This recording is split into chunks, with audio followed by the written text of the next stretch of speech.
Today I'll be teaching you guys how we guys can publish a game in Roblox. For that you need to have Roblox Studio, and inside Roblox Studio you need to have created a game. So I've created a game inside Roblox Studio and it looks like this. If I want to publish it, I can click on File at the top right and click on where it says Game Setting first. Now from inside Game Setting, what I need to do is go on where it says Permission, and from inside Permission I need to make sure it's on public so that anyone can play this game. Once you do that, you need to go on Basic Info.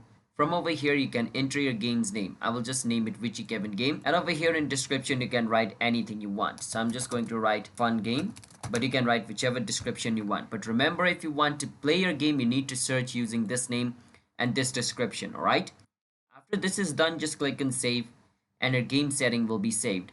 So the first step is done. Now we just need to publish it. So click on File again and click on where it says Publish to Roblox. Once you do that, this game will be published to Roblox. And it's that simple to publish a game.